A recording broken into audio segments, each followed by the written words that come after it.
Praise the Lord. ದೇವರ ನಾಮಕ್ಕೆ ಸ್ತೋತ್ರವಾಗಲಿ. Again we came in a wonderful day. ತಿರುಗಿ ಮತ್ತು ನಾವು ಸುಂದರವಾದ ದಿನಕ್ಕೆ ಬಂದೆವು. Every time when we come to the presence of God, ಪ್ರತಿ ಸಾರಿ ನಾವು ದೇವರ ಸನ್ನಿಧಾನಕ್ಕೆ ಬಂದಾಗ it's a great joy. ದೊಡ್ಡ ಸಂತೋಷ. Today we are going to learn a beautiful thing in our life. ಈ ದಿನ ನಾವು ಸುಂದರವಾದ ಕಾರ್ಯವನ್ನು ನಮ್ಮ ಜೀವನದಲ್ಲಿ ಕಲಿತುಕೊಳ್ಳುವವರಾಗಿದ್ದೇವೆ. What is that God has spoken with me right now when it came? ಏನು ಆ ದೇವರು ನನ್ನ ಸಂಗಡ ಮಾತನಾಡಿರುವುದು? It is building a relationship with God. ದೇವರ ಸಂಗಡ ಹೊಂದಾಣಿಕೆಯನ್ನು ನಾವು ಕಟ್ಟುವುದು. Hallelujah. Hallelujah. Building a relationship with God.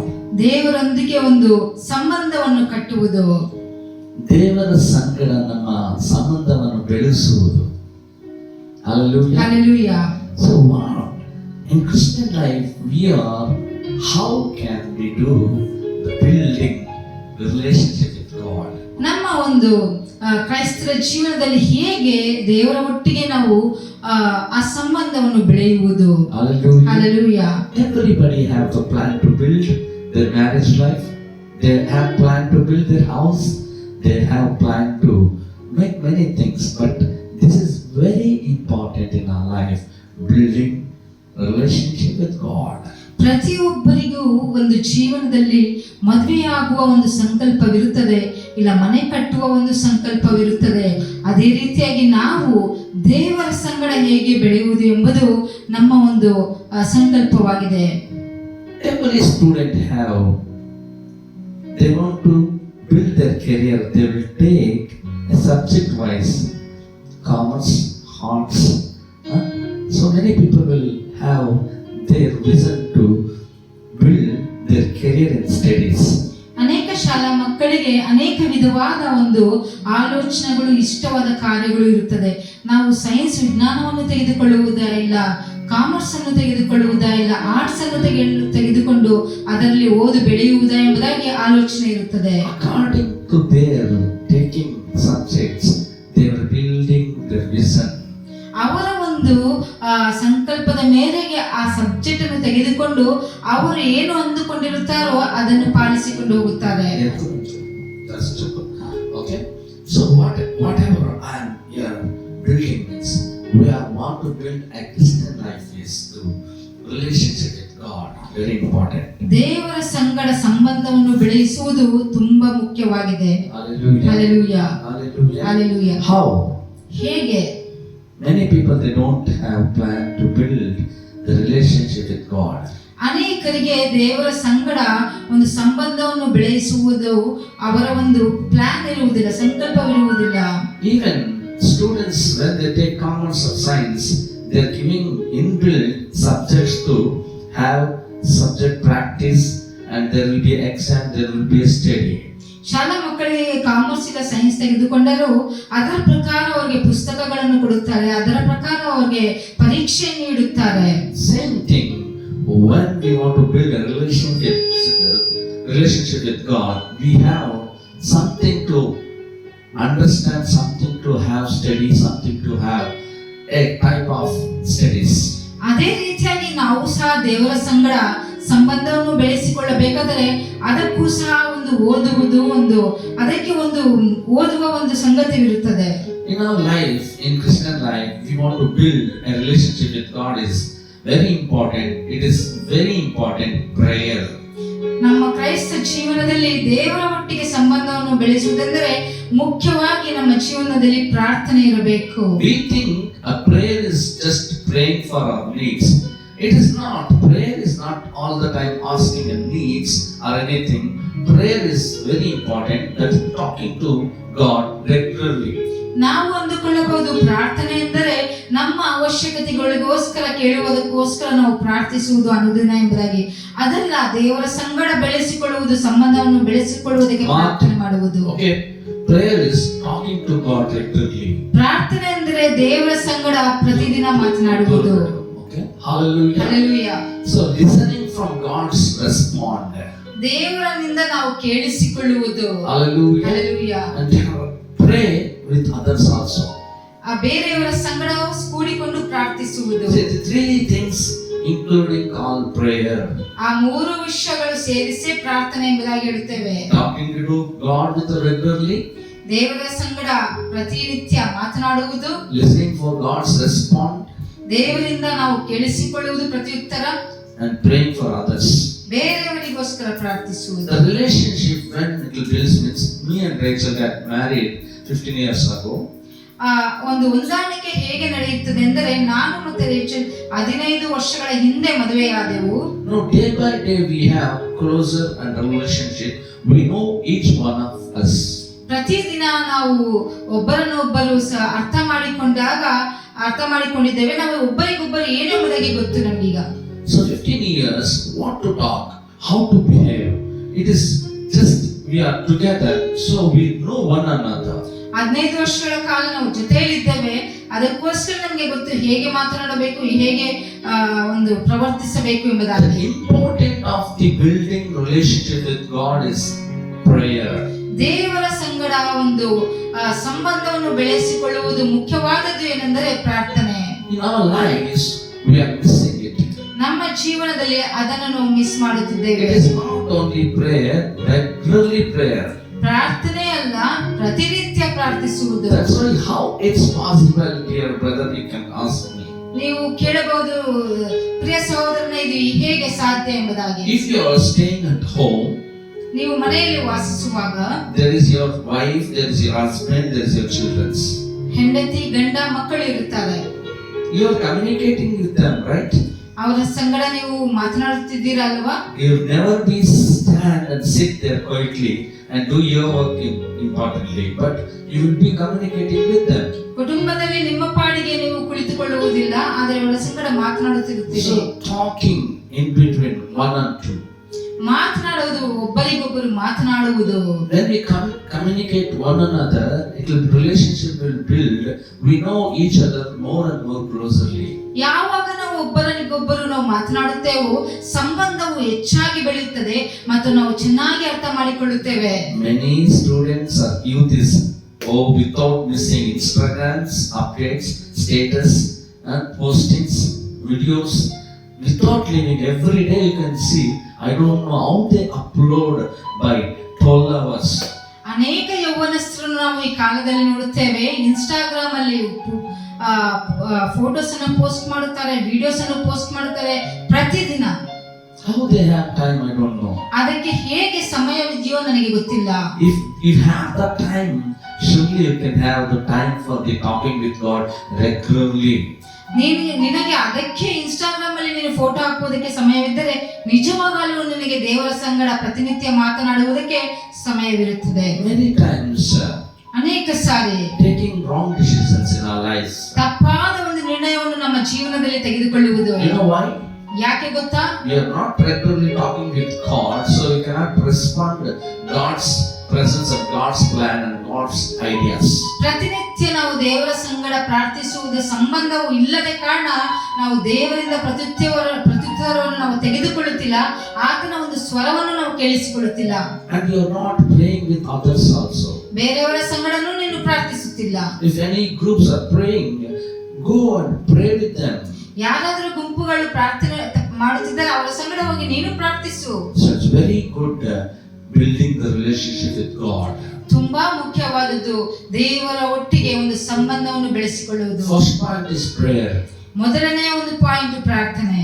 Second, ಎರಡನೆಯದು how we can build a relationship with God. ದೇವರ ಸಂಗಡ ಸಂಬಂಧವನ್ನು ಹೇಗೆ ಬೆಳೆಸುವುದು. Second point, ಎರಡನೆಯದು study God's word. ದೇವರ ವಾಕ್ಯವನ್ನು ಓದು. Study God's word is very important. ದೇವರ ವಾಕ್ಯವನ್ನು ಓದುವುದು ತುಂಬಾ ಮುಖ್ಯವಾದದ್ದು. Study means it is completely school.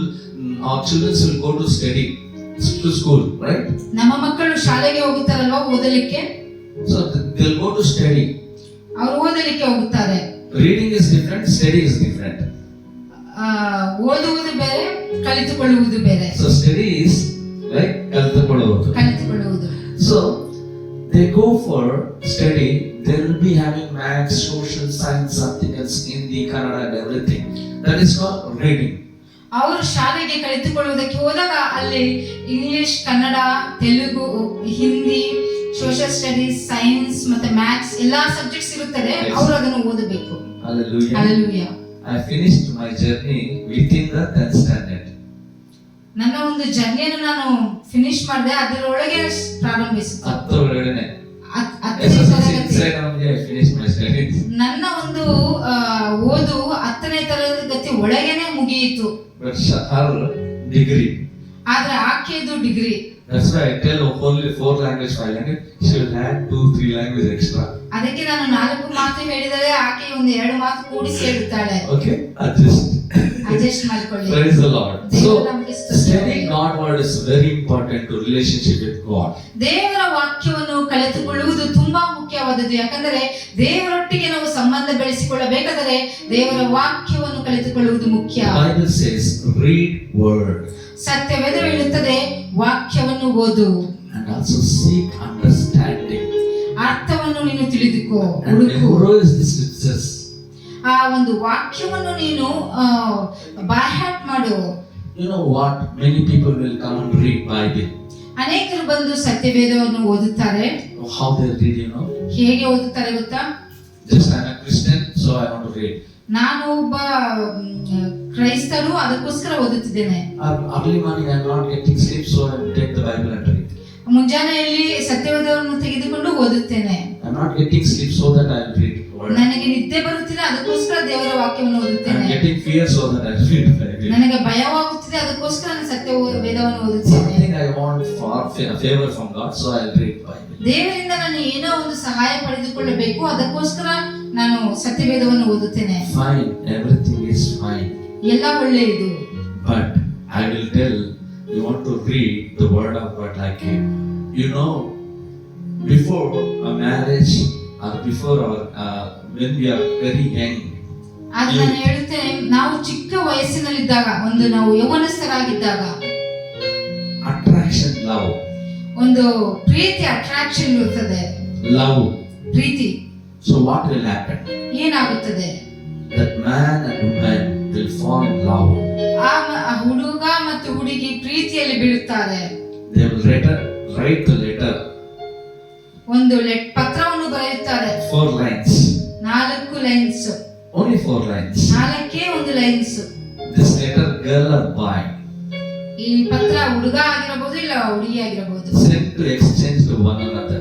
ಒಬ್ಬರಿಗೊಬ್ಬರು ಒಂದು ಎಕ್ಸ್ಚೇಂಜ್ ಮಾಡಿಕೊಳ್ಳಿರಿ ಎಂಬುದಾಗಿ ಹೇಳಬೇಕು.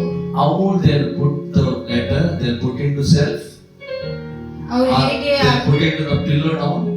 ಆ ಲೆಟರ್ ಅನ್ನು ಶೆಲ್ಫ್ ಅಲ್ಲಿ ಇಡುತ್ತಾರಾ, ಇಲ್ಲ ಬ್ಯಾಗ್ ಅಲ್ಲಿ ಇಟ್ಟುಕೊಳ್ಳುತ್ತಾರಾ? Where they'll put? ಎಲ್ಲಿ ಇಡುತ್ತಾರೆ? They'll put near to their heart. ಅವರ ಹೃದಯದೊಳಗೆ ಇಟ್ಟುಕೊಳ್ಳುತ್ತಾರೆ. What they do? ಏನು ಮಾಡುತ್ತಾರೆ? They'll open. ಅದನ್ನು ತೆರೆಯುತ್ತಾರೆ. They'll read, I love you. ಅದನ್ನು ಓದುತ್ತಾರೆ, I love you ಎಂಬುದಾಗಿ ಬರೆದಿರೋದು. Without I cannot live, my dear.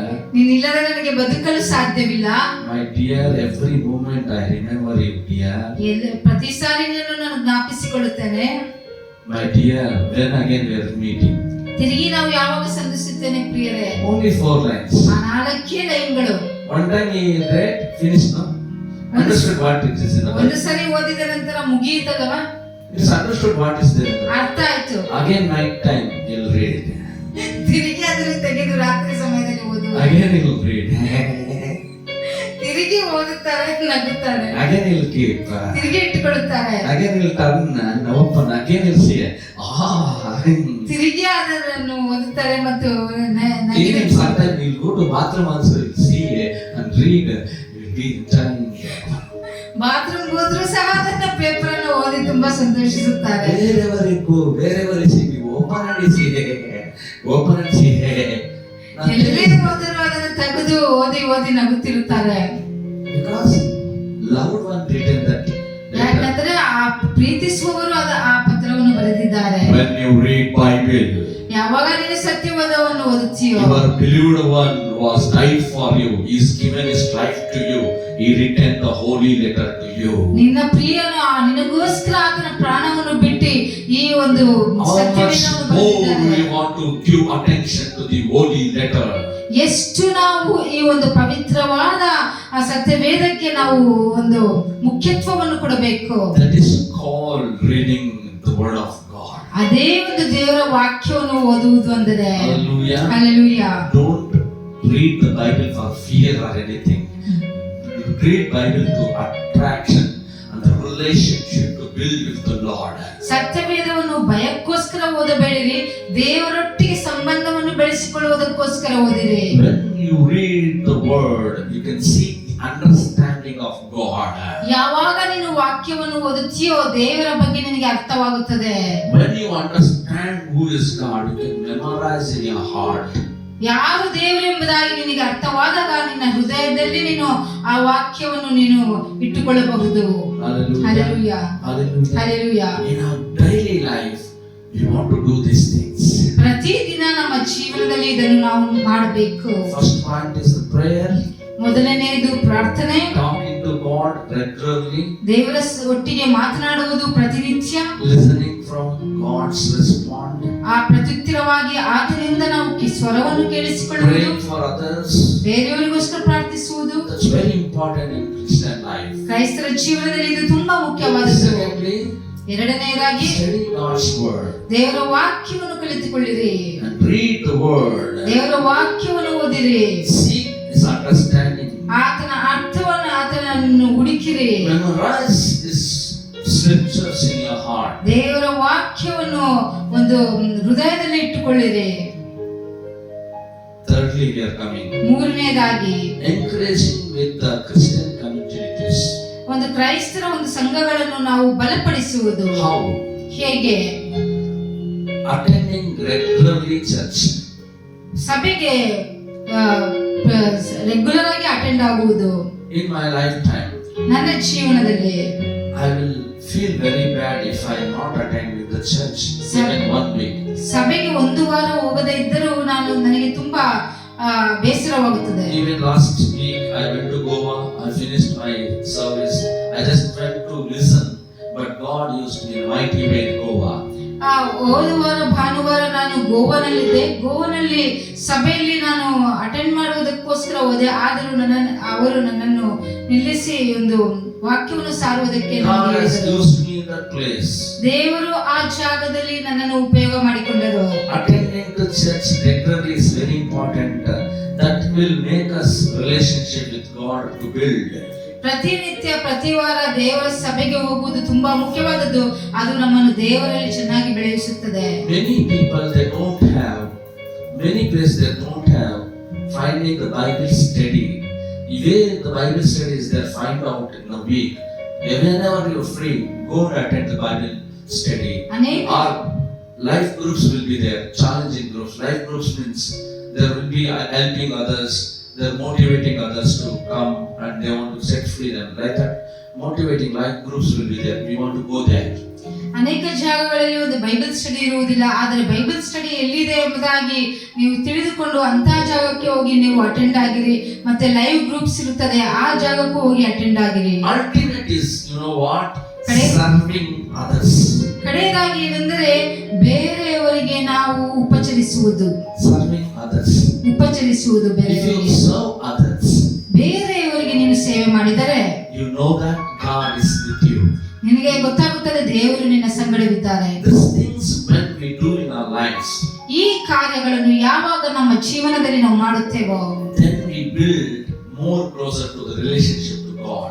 ನಾವು ದೇವರ ಒಟ್ಟಿಗೆ ಒಂದು ಹತ್ತಿರವಾದ ಸಂಬಂಧವನ್ನು ಬೆಳೆಸಿಕೊಳ್ಳುತ್ತೇವೆ. First is the prayer, second is studying God's word, third is the encouraging and mingling with the communities, Christian communities, and we want to attend regularly church, and regularly we want to have the Bible study and life of serving others is very important. ಮೊದಲನೇದಾಗಿ ಪ್ರಾರ್ಥನೆ, ಎರಡನೇದಾಗಿ ದೇವರ ವಾಕ್ಯವನ್ನು ಕಲಿತುಕೊಳ್ಳುವುದು, ಮೂರನೇದಾಗಿ ಒಂದು ಕ್ರೈಸ್ತರ ಒಂದು ಕಮ್ಯುನಿಟಿಗೆ ನಾವು ಬಲಪಡಿಸುವುದು ಮತ್ತು ಬೇರೆಯವರಿಗೆ ಸೇವೆ ಸಲ್ಲಿಸುವುದು, ಪ್ರತಿನಿತ್ಯ ದೇವರನ್ನು ಆರಾಧಿಸುವುದು ಮತ್ತು ಸಭೆಗೆ ಹೋಗುವುದು.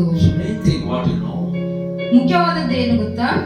in this subject, if you want to relationship with there are two conditions are there in the Bible. ಸತ್ಯವೇದದಲ್ಲಿ ಒಂದು ಎರಡು ಕಂಡೀಷನ್ಸ್ ಇದೆ. You want to become a relationship with God. ದೇವರೊಟ್ಟಿಗೆ ನೀವು ಸಂಬಂಧವನ್ನು ಬೆಳೆಸಿಕೊಳ್ಳಬೇಕಾದರೆ, one you want to believe, one you want to confess. ಮೊದಲನೇದಾಗಿ ನೀನು ನಂಬಬೇಕು, ಎರಡನೇದಾಗಿ ಅರಿಕೆ ಮಾಡಬೇಕು. What is John chapter 16? 3:16. ಯೋಹಾನನ ಬರೆದ ಸುವಾರ್ತೆ 3ನೇ ಅಧ್ಯಾಯ 16ನೇ ವಚನ ಏನು ಹೇಳುತ್ತದೆ? What it says? It says, God loved this world and is given only begotten Son. ದೇವರು ಈ ಲೋಕವನ್ನು ಎಷ್ಟೋ ಪ್ರೀತಿಸಿ ಆತನ ಒಬ್ಬನೇ ಮಗನನ್ನು ನಮಗೋಸ್ಕರ ಕೊಟ್ಟಿದ್ದಾರೆ. And whoever, ದೇವರು ಲೋಕದ ಮೇಲೆ ಎಷ್ಟೋ ಪ್ರೀತಿಯನ್ನಿಟ್ಟು ತನ್ನ ಒಬ್ಬನೇ ಮಗನನ್ನು ಕೊಟ್ಟನು. ಆತನನ್ನು ನಂಬುವ ಒಬ್ಬನಾದರೂ ನಾಶವಾಗದೆ ಎಲ್ಲರೂ ನಿತ್ಯ ಜೀವವನ್ನು ಪಡೆಯಬೇಕೆಂಬುದು ಆತನನ್ನು ಕೊಟ್ಟನು. Hallelujah. John chapter it says, one second. It says for us, oh my God. For God so loved this world that He given His only begotten Son, that whoever believes in Him should not perish but have everlasting life. Hallelujah. So the Bible is saying the custom to make this a relationship with God is you want to believe that the Son of God Jesus Christ. ದೇವರೊಂದಿಗೆ ನೀನು ಸಂಬಂಧವನ್ನು ಬೆಳೆಸಿಕೊಳ್ಳಬೇಕಾದರೆ ನೀನು ನಂಬಬೇಕು ಯೇಸು ಸ್ವಾಮಿಯನ್ನು ದೇವರ ಮಗನು ಎಂಬುದಾಗಿ. Jesus is the Savior, you want to believe. ಯೇಸು ಸ್ವಾಮಿ ರಕ್ಷಕನು ಎಂಬುದಾಗಿ ನೀನು ನಂಬಬೇಕು.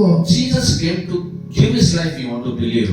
ಯೇಸು ಸ್ವಾಮಿಯು ಆತನ ಪ್ರಾಣವನ್ನೇ ಕೊಡುವುದಕ್ಕೋಸ್ಕರ ಬಂದನು ಎಂಬುದಾಗಿ ನಂಬಬೇಕು. When you believe, you will get everlasting life. ಯಾವಾಗ ನೀನು ನಂಬುತ್ತೀಯೋ ನಿನಗೆ ನಿತ್ಯ ಜೀವವು ಸಿಗುತ್ತದೆ. Hallelujah. Hallelujah. That is condition apply when you want to become a building to the relationship with God. That is a condition you want to believe. God sent His only begotten Son to give you everlasting life. ದೇವರೊಟ್ಟಿಗೆ ಸಂಬಂಧವನ್ನು ನೀನು ಬೆಳೆಸಿಕೊಳ್ಳಬೇಕಾದರೆ ಈ condition ನೀನು ನಂಬಲೇಬೇಕಾದ್ರು. ದೇವರು ಆತನ ಒಬ್ಬನೇ ಮಗನನ್ನು ಕಳುಹಿಸಿಕೊಟ್ಟನು, ಆತನ ಯೇಸು ಸ್ವಾಮಿಯೇ. Secondly, Acts chapter 3, 19th verse. ಅಪೊಸ್ತಲರ ಕೃತ್ಯಗಳು 3ನೇ ಅಧ್ಯಾಯ 19ನೇ ವಚನ. What it says? ಏನು ಹೇಳುತ್ತದೆ? ಆದ್ದರಿಂದ Therefore, be governed that your sinners may be rotten out, so that the time of refreshing may come for the presence of the Lord. ಆದ್ದರಿಂದ ದೇವರು ನಿಮ್ಮ ಪಾಪಗಳನ್ನು ಅಳಿಸಿಬಿಡುವ ಹಾಗೆ ನೀವು ಪಶ್ಚಾತ್ತಾಪ ಪಟ್ಟು ಆತನ ಕಡೆಗೆ ತಿರುಗಿಕೊಳ್ಳಿರಿ. God will wipe away all our sins when we turn with repentance. ದೇವರು ನಮ್ಮ ಪಾಪಗಳನ್ನೆಲ್ಲ ಅಳಿಸಿಬಿಡುವರು. ಯಾವಾಗ ಅಂದರೆ ನಾವು ಯಾವಾಗ ಪಶ್ಚಾತ್ತಾಪ ಪಟ್ಟು ಆತನ ಸಂಗಡ ನೋಡುವಾಗ. When we confess we are sinners, Lord, wash away, Lord, all our sins. Lord, that we want to become your children. Whenever we confess, God will wipe away all our sins and He will give our life and we will be entered to the eternal life. ಯಾವಾಗ ನಾವು ಕಣ್ಣೀರಿಟ್ಟು ನಮ್ಮ ಪಾಪಗಳನ್ನು ಅರಿಕೆ ಮಾಡಿ ಪಶ್ಚಾತ್ತಾಪ ಪಟ್ಟು ದೇವರ ಸನ್ನಿಧಾನದಲ್ಲಿ ಕೇಳಿಕೊಳ್ಳುತ್ತೇವೋ ಆತನು ನಮ್ಮ ಪಾಪಗಳನ್ನೆಲ್ಲ ಕ್ಷಮಿಸಿ ನಮ್ಮನ್ನು ನಿತ್ಯ ಜೀವಕ್ಕೆ ಸೇರಿಸುತ್ತಾರೆ. Condition and confession. ಒಂದು ಕಂಡೀಷನ್ ಮತ್ತು ಇನ್ನೊಂದು ಅರಿಕೆ. These two things will build you to a relationship with God. ಈ ಎರಡು ಸಂಗತಿಗಳು ದೇವರ ಸಂಗಡ ಬೆಳೆಸುವುದಕ್ಕೆ ನಿನಗೆ ಅನುಕೂಲ ಮಾಡುತ್ತದೆ. Hallelujah. Hallelujah. Let us close our eyes and look unto Jesus. ಕಣ್ಣುಗಳನ್ನು ಮುಚ್ಚಿ ನಾವು ಯೇಸು ಸ್ವಾಮಿಯನ್ನು ನೋಡುವವರಾಗೋಣ. Father, ತಂದೆಯೇ, how we want to build with you. ಹೇಗೆ ನಾವು ನಿಮ್ಮ ಸಂಗಡ ಸಂಬಂಧವನ್ನು ಬೆಳೆಸಿಕೊಳ್ಳಬೇಕು. Lord, we want to pray. ನಾವು ಪ್ರಾರ್ಥಿಸಬೇಕು. And we want to study the word of God. ದೇವರ ವಾಕ್ಯವನ್ನು ಕಲಿತುಕೊಳ್ಳಬೇಕು. Regularly we want to live with the Lord community, Christian community, with friends and leaders. ಪ್ರತಿನಿತ್ಯ ನಾವು ಒಂದು ಕ್ರೈಸ್ತ ಒಂದು ಕಮ್ಯುನಿಟಿಯಲ್ಲಿ ನಾವು ಅವರ ಸಂಗಡ ಗುಂಪಿನಲ್ಲಿ ನಾವು ಇರಬೇಕು. Lord, when we are there, we will never fall in sin. ಯಾವಾಗ ನಾವು ಇರುತ್ತೇವೋ ಅವರ ಸಂಗಡ ನಾವು ಪಾಪದಲ್ಲಿ ಬೀಳುವುದಿಲ್ಲ. So Lord, whatever you revealed us, Lord, ನೀನು ಏನು ನಮಗೆ ತಂದೆಯೇ ನೀವು ತಿಳಿಯಪಡಿಸಿದ್ದೀರೋ we learn that we will be like that of Father God. ಅದನ್ನು ಕಲಿತುಕೊಳ್ಳುತ್ತೇವೆ ಕರ್ತನೇ, ಆ ಸಂಗಡ ಜೀವಿಸುವುದಕ್ಕೆ. And Lord, we believe that only begotten Son from God you came to Lord die for our sins. ನಾವು ನಂಬುತ್ತೇವೆ ತಂದೆಯೇ, ಒಬ್ಬನೇ ದೇವರು ನೀವು ಮಗನನ್ನು ತಂದೆ ನಮ್ಮ ಪಾಪಗಳಿಗೋಸ್ಕರ ಮರಣಿಸುವುದಕ್ಕೋಸ್ಕರ ನೀವು ಕಳಿಸಿದ್ದೀರಿ ಎಂಬುದಾಗಿ. Lord, between us and you, God, you want to make a relationship. You send your son. ದೇವರೇ ನಮ್ಮ ಮತ್ತು ನಿಮ್ಮ ಮಧ್ಯದಲ್ಲಿ ನಾವು ನಿಮ್ಮ ಸಂಗಡ ಸಂಬಂಧವನ್ನು ಬೆಳೆಸಿಕೊಳ್ಳುವುದಕ್ಕೋಸ್ಕರ ನಿಮ್ಮ ಮಗನನ್ನು ನಮಗೋಸ್ಕರ ಕಳಿಸಿಕೊಟ್ಟಿದ್ದೀಯಾ. Lord, you send your Lord son to Lord build us, Lord father and children, so Lord my God, as a family. ತಂದೆ ನಿನ್ನ ಮಗನನ್ನು ನಮಗೋಸ್ಕರ ಕಳಿಸಿಕೊಟ್ಟಿದ್ದೀಯಾ, ತಂದೆ ಮತ್ತು ಮಕ್ಕಳ ಸಂಬಂಧವನ್ನು ಬೆಳೆಸುವುದಕ್ಕೆ. Thank you, Jesus. ಕರ್ತನೇ ಯೇಸುವೇ ನಿಮಗೆ ಸ್ತೋತ್ರ. And Lord, Acts 3:19 says, Lord, He wiped away all our sins, because Lord, He came and died for our sins. So whoever confess and turn from these sins, they will be saved. The Bible says, Lord. ಸತ್ಯವೇದ ಹೇಳುತ್ತದೆ ಕರ್ತನೇ, ಅಪೊಸ್ತಲರ ಕೃತ್ಯಗಳು 3ನೇ ಅಧ್ಯಾಯ 19ನೇ ವಚನದಲ್ಲಿ ಯಾರು ಅವರ ಪಾಪಗಳನ್ನು ಪಶ್ಚಾತ್ತಾಪ ಪಟ್ಟು ಅರಿಕೆ ಮಾಡುತ್ತಾರೋ ದೇವರು ಅದನ್ನು ಕ್ಷಮಿಸಿ ಆತನ ನಿತ್ಯ ಜೀವವನ್ನು ಕೊಡುವನು ಎಂಬುದಾಗಿ. Lord, we are believing that, Lord, these two conditions, Lord. ತಂದೆ ಈ 2 ಕಂಡೀಷನ್ಗಳನ್ನು ನಾವು ನಂಬುತ್ತೇವೆ. This condition and Lord's confession will make us Lord relationship with God. ಈ ಕಂಡೀಷನ್ ಮತ್ತು ಈ ಅರಿಕೆ ತಂದೆಯೇ ದೇವರೊಟ್ಟಿಗೆ ಸಂಬಂಧವನ್ನು ಬೆಳೆಸುತ್ತದೆ. Help us, Lord, be more and Lord, we build in your kingdom. ನಮಗೆ ಸಹಾಯ ಮಾಡುತ್ತದೆ ನಿಮ್ಮ ದೇವರ ರಾಜ್ಯವನ್ನು ಕಟ್ಟುವುದಕ್ಕೋಸ್ಕರ. Lord, when we are your people, we can build the kingdom of God. ತಂದೆ, ನಾವು ನಿಮ್ಮ ಮಕ್ಕಳಾಗಿದ್ದರೆ ನಾವು ನಿಮ್ಮ ರಾಜ್ಯವನ್ನು ಕಟ್ಟಬಹುದು. When we are belongs to you, Lord, we also have the authority to build the kingdom of God. ಯಾವಾಗ ನಾವು ನಿಮಗೆ ಸಂಬಂಧಪಟ್ಟವರಾಗಿರುತ್ತೇವೋ ನಮಗೂ ಸಹ ಅಧಿಕಾರವಿರುತ್ತದೆ ಕರ್ತನೆ ನಿಮ್ಮ ರಾಜ್ಯವನ್ನು ಕಟ್ಟುವುದಕ್ಕೋಸ್ಕರ. Thank you, Lord, you've given a power and authority to us, Lord, from this earth. ತಂದೆ ನಿಮಗೆ ಸ್ತೋತ್ರ. ಈ ಭೂಮಿಯ ಮೇಲೆ ನಮಗೆ ಶಕ್ತಿಯನ್ನು, ನಮಗೆ ಒಂದು ಅಧಿಕಾರವನ್ನು ನೀವು ಕೊಟ್ಟಿದ್ದೀರಿ. Thank you, Lord, for your blood. You have forgiven all our sins, and Lord, wipe away every sins in our lives. ತಂದೆ ನಮಗೋಸ್ಕರ ನೀವು ರಕ್ತ ಸುರಿಸಿದಕ್ಕೋಸ್ಕರ ನಿಮಗೆ ಸ್ತೋತ್ರ. ನಮ್ಮ ಪಾಪಗಳನ್ನೆಲ್ಲ ನೀವು ಅಳಿಸಿ ಬಿಟ್ಟಿದ್ದೀರಿ. Lord, I pray for my family, my church, my believers, Lord, my relationship with the Christian community, and Lord, my brothers and sisters, throughout, Lord, whoever, Lord, connected to me, bless every one of Father God. ತಂದೆ ನನ್ನ ಕುಟುಂಬಕ್ಕೋಸ್ಕರ, ಸಭೆಗೋಸ್ಕರ, ನನ್ನ ಸ್ನೇಹಿತರಿಗೋಸ್ಕರ ಮತ್ತು ವಿಶ್ವಾಸಿಗಳಿಗೋಸ್ಕರ, ಎಲ್ಲಾ ನನ್ನ ಸಂಬಂಧಿಕರಿಗೋಸ್ಕರ ನಾನು ಪ್ರಾರ್ಥಿಸುತ್ತೇನೆ. ಎಲ್ಲರನ್ನು ನೀವು ಆಶೀರ್ವದಿಸು. In Jesus' mighty name we pray. ಯೇಸುವಿನ ಅದ್ಭುತ ನಾಮದಲ್ಲಿ ನಾನು ಪ್ರಾರ್ಥಿಸುತ್ತೇನೆ. Tande, amen. Amen. May God bless you. ದೇವರು ನಿಮ್ಮನ್ನು ಆಶೀರ್ವದಿಸಲಿ. See you next week. ಮುಂದಿನ ವಾರ ನಾವು ನೋಡಿಕೊಳ್ಳೋಣ. Pray for the third we have in Gudivatam prayer meeting. Please pray for that. God's miracle and wonder is going to happen in that place, and many believers coming to that place to bless, and whatever the desires are coming, it want to be fulfilled. 3ನೇ ತಾರೀಕು ಗುಡಿಯಾತಮಲ್ಲಿ ಪ್ರಾರ್ಥನೆಯ ಕೂಟವಿದೆ. ಅದಕ್ಕೋಸ್ಕರ ನೀವೆಲ್ಲರೂ All pastors and leaders are coming. ಎಲ್ಲಾ ಬೋಧಕರು ಮತ್ತು leaders ಬರುತ್ತಿದ್ದಾರೆ. ಅಲ್ಲಿ ಬರುವ ಪ್ರತಿಯೊಬ್ಬರನ್ನು ದೇವರು ಆಶೀರ್ವದಿಸಬೇಕು. ಅವರು ಏನನ್ನು ಆಲೋಚನೆ ಮಾಡಿಕೊಂಡು ಅವರ ಹೃದಯದ ಆಶೆಗಳನ್ನು ದೇವರು ಅಲ್ಲಿ ತೀರಿಸಬೇಕು ಮತ್ತು ದೇವರ ಅದ್ಭುತಗಳನ್ನು ಅವರು ಅಲ್ಲಿ ನೋಡಬೇಕು. And they want to completely transform like Christ. ಯೇಸು ಸ್ವಾಮಿಯ ಹಾಗೆ ಪರಿಪೂರ್ಣವಾಗಿ ಅವರು ಬದಲಾವಣೆಯನ್ನು ಹೊಂದಿಕೊಳ್ಳಬೇಕು. God bless you. See you next week. ದೇವರು ನಿಮ್ಮನ್ನು ಆಶೀರ್ವದಿಸಲಿ. ಮುಂದಿನ ವಾರ ನಾವು ನೋಡಿಕೊಳ್ಳೋಣ.